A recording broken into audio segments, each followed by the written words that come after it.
రావాలనేది చాలా గొప్పగా వర్ణించడం జరిగింది. మరి ఈ సందర్భంగా గాంధీ గారి జయంతి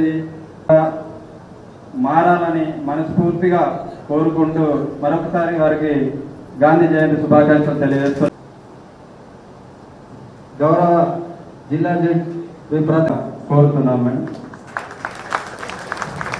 జయంతి శుభాకాంక్షలు చెప్తూ గాంధీజీ గురించి ఆల్రెడీ జైలు సూపరింటెండెంట్ చాలా వివరంగా చెప్పారు. కానీ రెండు విషయాలు గాంధీజీ అంటే గుర్తొస్తుంది ఏంటంటే అహింస, శాంతి.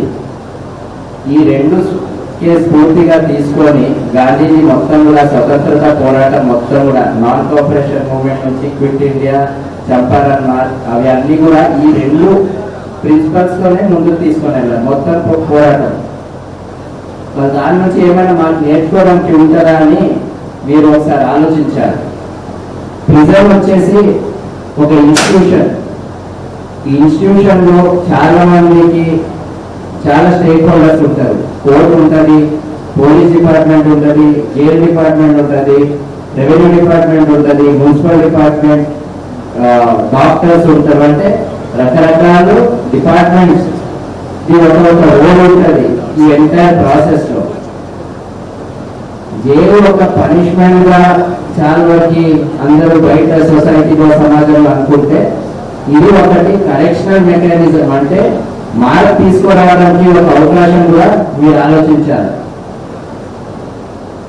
నేరం చేయడానికి 100 కారణం ఉండొచ్చు. నేరం చేసిన తర్వాత ఎందుకు ఆ నేరం చేశామని మేము 100 జస్టిఫికేషన్ ఇవ్వచ్చు. దీనివల్ల చేశాం, ఇంకొకటి వల్ల చేశాం, 100 కారణం ఉండొచ్చు నేరం చేయడానికి. కానీ మార్పు రావడానికి మీలో ఒకే ఒక కారణం కావాలా. అది మీరు అర్థం చేసుకుంటే అది ఏ కారణం అని ప్రతి ఒక్క ఇండివిజువల్ కి ఆ కారణం ఉంటుంది. స్కిల్ నేర్చుకుంటున్నారు. మీరు మళ్ళీ సమాజంలో రావాలంటే ఇవి అన్ని కూడా డెవలప్ చేస్తే మీకు ఖచ్చితంగా సమాజంలో ఇంకో ఒక అవకాశం వస్తుంది. ప్రపంచంలో ఏం మార్పు చూడాలా, ఫస్ట్ మీలో ఆ మార్పు రావాలా. సో మీరు ఆ మార్పు తీసుకొని వస్తే ఖచ్చితంగా సమాజం కూడా మీకు ఇంకొక అవకాశం ఇస్తుంది. పోలీస్ డిపార్ట్మెంట్ పని చట్టం అమలు చేయడం.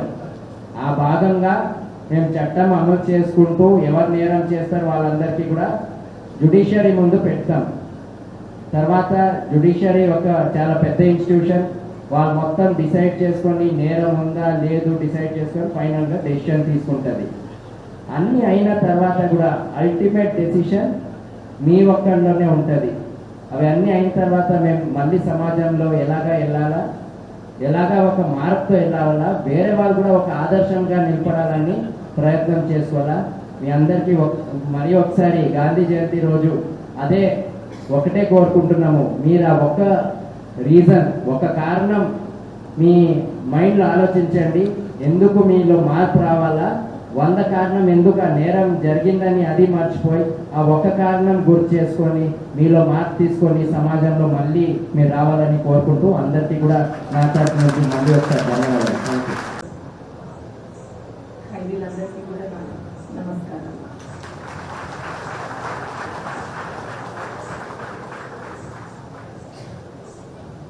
అక్టోబర్ 2 గాంధీ జయంతి నాడు మనం ప్రిజనర్స్ డేని సెలబ్రేట్ చేసుకుంటున్నాం.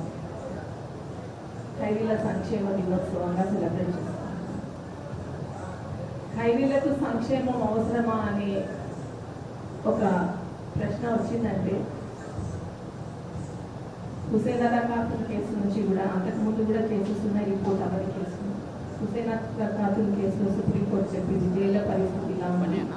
సో జైల్లో ఏ రకమైన భోజనం పెట్టాలి, ఎలా భోజనం పెట్టాలి, మీ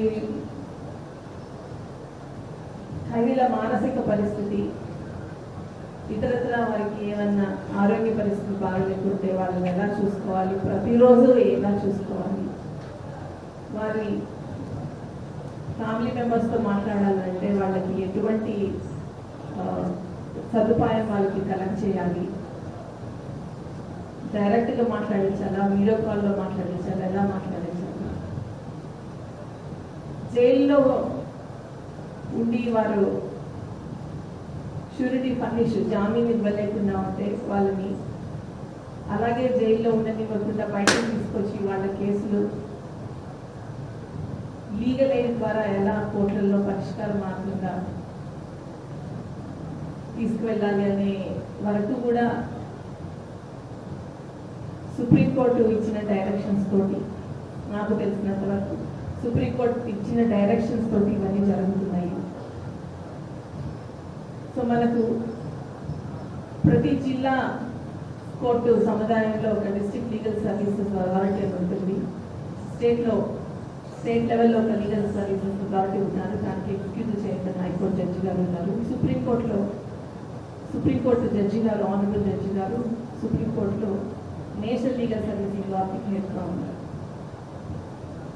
సో వీరిచ్చిన directions plus correctional committees services వాళ్ళు ఇచ్చిన రిపోర్ట్స్ అన్నీ బేస్ చేసుకొని ఖైదీల సంక్షేమం జరుగుతుంది.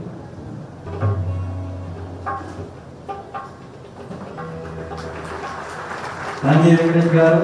మరి నేను అడిగిన వెంటనే మాకు ఇచ్చినందుకు వారి వైద్య వృత్తి పరంగా మరి వారి సూచనలు సలహాలు గత 2 సంవత్సరాల నుంచి మాకు ఇవ్వడం జరిగింది. సార్ గారికి ధన్యవాదాలు తెలియజేసుకుంటున్నాము. అదేవిధంగా సహకరించవలసిందిగా కోరుతున్నాము. అదేవిధంగా రామస్వామి టీచర్ గారు, సైకలాజికల్ కౌన్సిలర్ గారు వారానికి 2 సార్లు వచ్చి మా ముద్దాయిలు పరివర్తన తీసుకురావడం